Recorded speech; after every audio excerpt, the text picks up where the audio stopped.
The following program is brought to you by Naleo TV, the people's platform.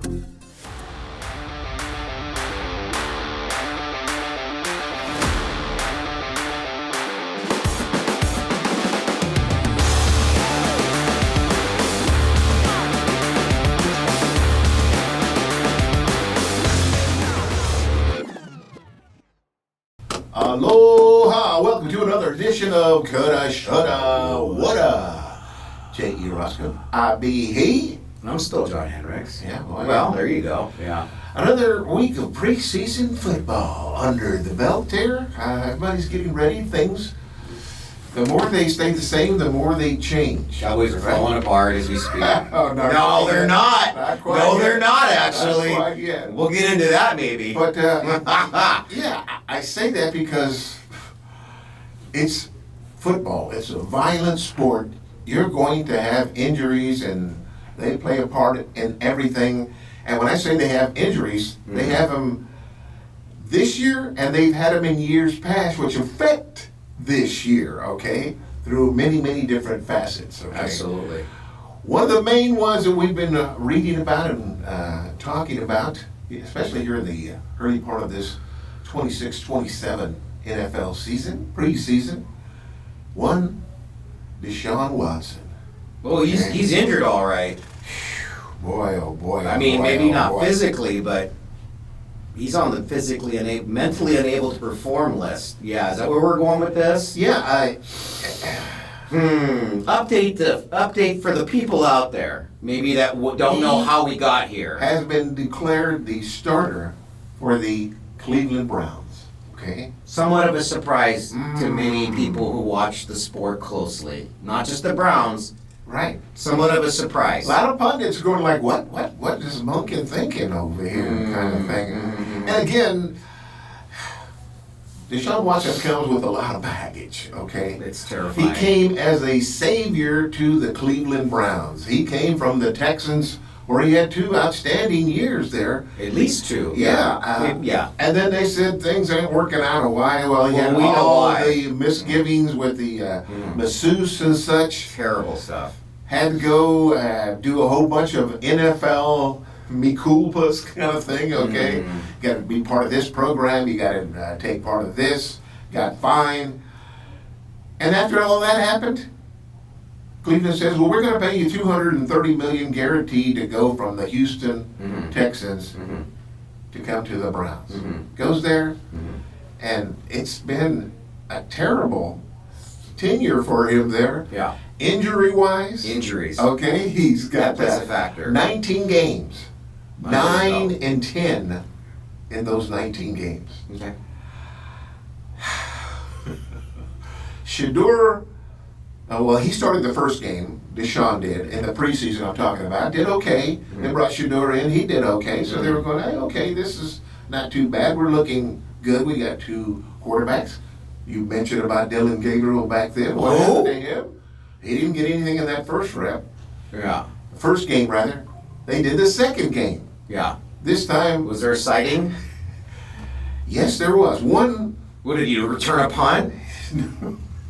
Because I watched some of the second game. He did a play, but man, he had his woes, so to speak. Yeah, Todd Monken was very, very upset with him, saying, "Hey, man, it's practice, man. We've got to make sure that we know what we're doing." He ended up having 3, well, not offsides penalty, but All stars? there you go. So no, the operations were far from And clean. Monken was saying, hey man, if we can't even get the cadence out. Right. So that's one thing I've noticed watching preseason, which I've done more than ever because I work hard for this show. I really do. I do prep work that I never normally would do because we have a responsibility to be informed. watch these games. We got to be informed. We got a responsibility. They think these games don't matter. But one thing I've noticed is that a lot of people talk about that know this game and care about this game, and the experts, when I watch, they say the one thing they're looking for with unproven quarterbacks or rookie quarterbacks, which are unproven, obviously, are the operations. It's not necessarily the actual throws and checking things down and things of that nature. How are It's you just, leading the team? are you getting the ball off? Yeah. You know, are you your cadence, your snaps, things of that nature? Not a lot of penalties, pre-snap penalties. So You get the respect of your team. that's the disappointment there for somebody like Gabriel. But I'm going to circle back just at the beginning of this conversation about the fact that Watson was named the starter after what was, a really mediocre, if not unimpressive preseason for him. Sanders didn't do much better. But that being said, and then afterwards, after the big game where Watson had a chance to prove himself, and he came out and just this really miserable comments about, like, if I am the starter, if I am so fortunate to be named the starter of this really, really stacked Browns roster, it's going to be 17 road games because I'm going to get booed. Yeah. Like, I'm paraphrasing here, but just how I'm going to get treated at home is going to be worse than how I'm going to be treated on the road because the fans are, let's just say, they're ready to move on from Watson, even though the team's he not. remembers that when he got hurt, Yeah. his Achilles, okay? Yes. There were people in the stand. Now, granted, it's the Browns. They're It's having the a Browns, amazing year right, anyway. come on. They start booing, and he says, quote, Yeah. last time I played on this field, Yeah. I tore my Achilles, Yeah. and that same fan base, Mhm. they cheered when I got hurt. So what does that have Right, to they didn't boo us. anything about Yeah. performance? No. When a person gets Yeah. hurt, Yeah. especially Yeah. for your own city, Yeah. and they cheer, Yeah. okay? Yeah, it's not like they were in Philadelphia and it happened and then they'd be like, but, to that end, there's an old saying, adding insult to injury. That literally happened to him and how that must have made him feel. But at the same time, it's about the $230 million guaranteed. So now I start to wonder this.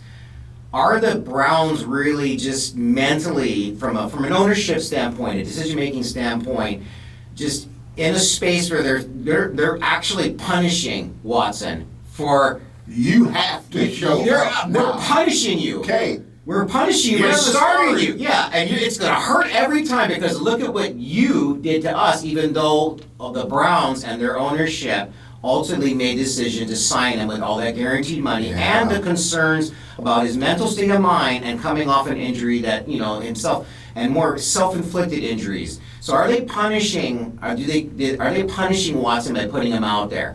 Just saying, maybe. And do they also continue to punish Sanders? Because many would say they punished him by picking him in the 4th round instead of in the 1st round, which was predicted. So And then picking up Dylan Gabriel. on top of that, prior to picking him up, I believe, or just Yes. afterwards. But And then they got another quarterback too, Tyler somebody in there. and they further punished both of these guys by packing up Michael Garrett and trading him away. I know they did get Jared Verse. They got a bunch of tons of picks for the future, but it's not going to help that either quarterbacks now. So it just feels like a bunch of punishments being handed out to some their of the own thought players. process that goes behind naming him the starter. Okay, Yes, there's a thought process. Is that they opened the season with 2 road games at Jacksonville. Tough. Okay. Yeah, tough At against Tampa Bay. Vita Vea on fire. Before they come home in week number 3, okay? Okay. So that gives him 2 games, again, as you mentioned, away from the home fan base, no booing. 2 games away from the home fan base is your advantage. When he throws the interception, there's a mighty roar, everybody's happy. Because you're in the opposite team there, okay? Anyway, Todd Monken, they're wondering already for him. He's putting himself on the hot seat. Oh, boy. What'd you take the job for? You knew it was going to be this hard. Hey, let me bet you this. There's going to be Browns fans traveling to those 2 games just to boo Deshaun Watson. That's how bad it's gotten. Their only pleasure Browns fans are going to get this year is watching Deshaun Watson continue to fail.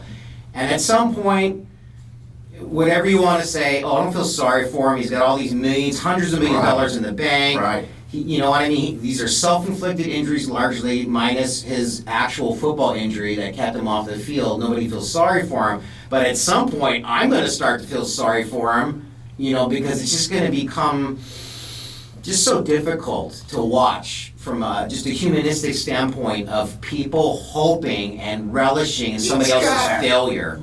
Go into his head, too. It's already there. I mean, It's already there. I got to do good because if I don't, they're going to jerk me right I wasn't out even of here. thinking about that. But You're right. Right there, man. That extra bit of pressure. Oh, wow. I threw an interception.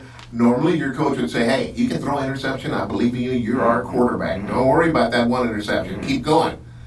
Him, in that case, he's already in his head, I'll be looking at the sideline. What is the coach doing? Hey, come out. Come out. Every 3 and out's going to be a failure. Yeah. But beyond that, here's something to watch for as we move into this season and those first 2 or 3 starts, especially as they come home, is his body language. Right. Whether things are going good or bad, but they're most likely going to go bad because they don't have a lot of weapons out there. Probably going to try to run the ball a lot, which is going to put him in a lot of 3rd and longs. But watch his body language, he being Deshaun Watson. I've already seen glimpses of really, I study these things forensically, and I've seen glimpses of really scary, sad, pathetic body language. So, and again, for him, even this week in practice, he's putting the pressure on himself. He's going to play start, I believe, against the Patriots on Thursday. This is the only way that the Browns can dominate the headlines is through all of this. We're already a third of the way through this show. All we talked about is the Browns, who have 0%. Well, I ran it through AI. They have a 1.3% chance of winning the Super Bowl. So it's not 0, it's 1.3. I didn't really do that. But check it out, I bet it's close. And again, we mentioned his name a couple of times, which is probably more than he's gotten a lot of places. Dylan Gabriel, poor uncertain. Yeah. Barely played in the second preseason game, failing to complete his only pass attempt. Yeah. Again, 3 false starts. Coach Todd Monken, I heard his voice, he's like this. At the end, you want to talk about expletive football. I don't care who goes out there. I could have taken a knee. I probably would have. Oh, man. What the expletive? Yeah. I don't know what to tell you. We work on cadence and operation, and we'll continue to do it. But you can't lead an offense if you can't lead a cadence. Okay, like Browns, hurting Browns. They're not going to have a chance when you do that. He was the 3rd round pick in 2025, Dylan. So the Browns need to stop all press conferences now because they're all failing at it miserably. And here's what we in Hawaii need to do, just a quick thought. If we can't root for Dylan Gabriel because he's never going to get out there, it's not looking good for Tua right now. We can just switch right over to Dejon Stribling for the 49ers, stand out. And first of all, the 49ers have a long history having a lot of fans in Hawaii, so that's a good start there. I know a lot of 49ers fans.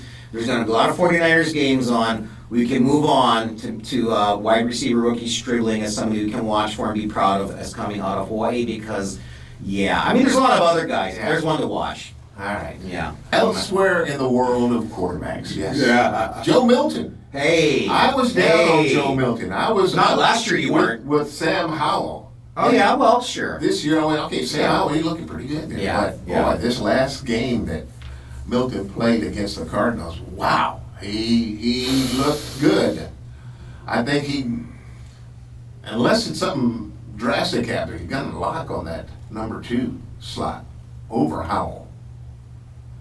Yeah, I didn't see the actual performance. I saw a couple of clips, and we were, excited about getting Joe Milton away from the Patriots last year and what could he do. And fortunately, Dak played, I believe, most of, if not the entire year, so that never became a factor. Shocking that Joe Milton is still a Cowboy because the Cowboys have a history of bringing guys in that may have some talent, some hidden talent, and some things that might be out there, and then they're gone the next year. Right. So I was really surprised that he's still a Cowboy, first of all, and just nice to see him playing well. And then when you go to upsides, what they call it in the, the pros call it, like, you know what they got, but you're not sure what they got beyond that. You don't know where the ceiling is. You got to think Joe Milton's ceiling is much higher than Sam Howell's. His plus and knock was he throws a good, strong ball, but sometimes it's too strong. Well, now he's got a little bit of a handle on that. He had exceptional game, 21 for 28, 298 yards, 4 total touchdowns, including 1 rush, which big guy like that, you would expect him to move around in that pocket there and get things done. This is your yes, we're going to fit the Cowboys into this show somehow, 7-minute spread right here, and I'm going to throw this at you too, because the Cowboys are dominating the preseason right now. I don't know if that's going to convert into anything, but it feels good right now. They're dominating the preseason, and if that is a precursor to what we're going to see. I don't have the correct years, okay, but the first I lost a few myself. The first game that they won was the first one since 2017. That's true. That they had won the opening preseason game. Then they won 2 in a row, and I believe that has been since 2017.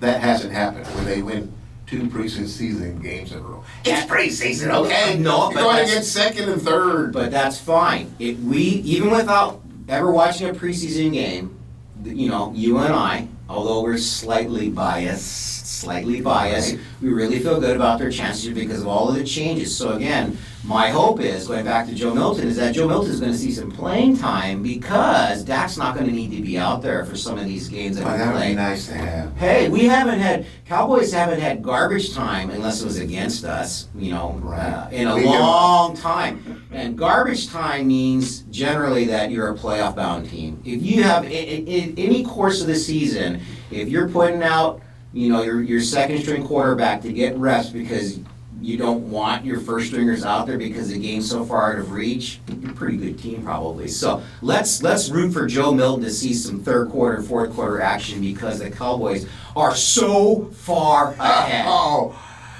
Cross our fingers. And there's your special Cowboys moment for this week. All right, moving along in the news of the NFL, and this one will take us backward in time somewhat. My favorite time. Okay. Well, 4 days ago, in case you're watching it today, August 20th. Yeah. Okay. That was a big day. We had one Jimmy Johnson. What happened? Wait. Yeah, Jimmy Johnson, he reignited a decades-old feud with one Jerry Jones. Okay. Tell me what happened. Well, let's see here. Jerry bought the team, right? Yeah. Promptly fired Tom Landry. That hurt at the time. They called it the Sunday Night Massacre or something along those lines. Yeah. Got rid of everybody. Yeah. And went 1-15. Mm. That was the joke around the Dallas-Fort Worth Metroplex was, ain't you hear Jerry Jones bought all the 7-Elevens? Yeah. Mm. He renamed them 1-15. Mm. Yeah.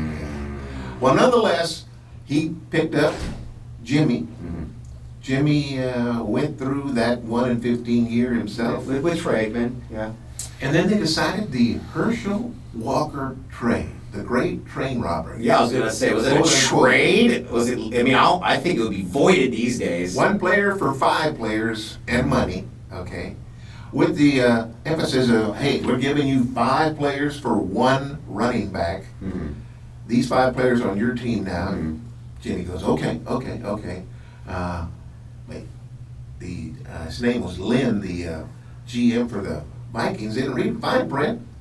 Those 5 players, if Jimmy was to cut them, yeah, that was the or trade them, yeah, then they would revert to their whatever there was a second rounder didn't make it to the team. Yeah. So he ended up getting 5, which ended up being Russell Maryland, defensive tackle for him. Yeah. Emmett Smith. There's a couple of other ones, some secondary people as well.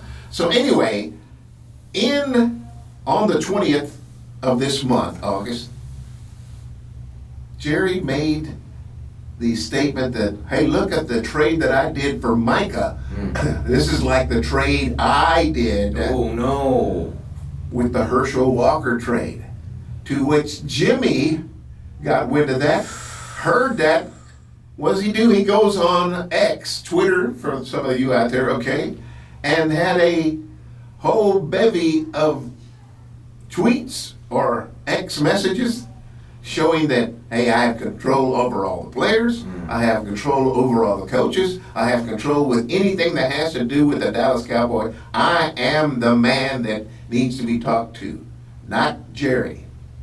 Well, the Dallas organization not happy with Jimmy Johnson. And this is after all you thought it was kind of settled because Jerry inducted him into the Hall of Fame. Yeah, Jimmy the Ring of Honor. Yeah, And then the whole nine yards. yeah, that was a nice day, and everybody cried. And then I mean, that's fine. I It just irks me. Everything's going pretty good right now. There's no contract holdouts. There's none of that talk going on. And you got to bring this up. Well, I agree too on both parts, and I'm just wondering whoever agreed to go on X and make those posts for Jimmy, because I don't think Jimmy would know how to do that. Should have just said, let's not do that. You know what I mean? Mm-hmm. It's just not worth it. I think by and large, it doesn't matter whether you like the Cowboys, love the Cowboys, or hate them. Well, there's no such thing. Either love them or hate them. Right. And us as fans, hate us because we're Cowboys fans. I think most people, if you took a poll, would give more credit to Jimmy Johnson for the great Cowboys years than Jerry Jones. He's already got that credibility, so he doesn't need to defend himself. He really doesn't need to, and it just makes it look bad. He didn't need to go there. He should just stay on the high ground and not have had his grandchildren tweet for him. Not necessary, or X for him, or whatever you want to call it. So we'll see where that ends up. They need to do it. They need to do it. I say move on. Let's get away from that thing and concentrate on the upcoming season. Two 80-year-old people saying, get off my lawn at each other, yelling about each other's lawns. Oh, yikes. All right, moving on to a little bit more of quarterback talk. One that I think that you'll go, see, I knew it. It would have been different. It would have been different next year in that Super Bowl. Sure. Bo Nix, 2 drives, scored on both against mainly starters of the Packers defense. Yeah, a good team. Yeah. 6-9, 76, and a score. He says, I felt exactly where I left off. One difference, Jalen Waddle. Yeah. And they hooked up, and it was for a big game there, but yeah. Across the middle. Across the middle. We're going to be seeing that a lot in the future. Then we had Fernando Mendoza. Welcome to the NFL moment. Sure. He got them, and they drove downfield, had a run, a 33-yard run at the Texas 24-yard line. Then he went back to pass and intercepted, a little bit behind the would-be receiver, but an interception that was run back by another rookie, Woulda, 80-yard pick six. And the thing I say, the welcome to the NFL moment is he gets intercepted and he's got an ankle on that safety. Well, I can tackle. I'll push him out of bounds. Didn't look very eloquent as he was flailing himself going out of bounds. The guy ends up scoring anyway, man. Well, so second things first.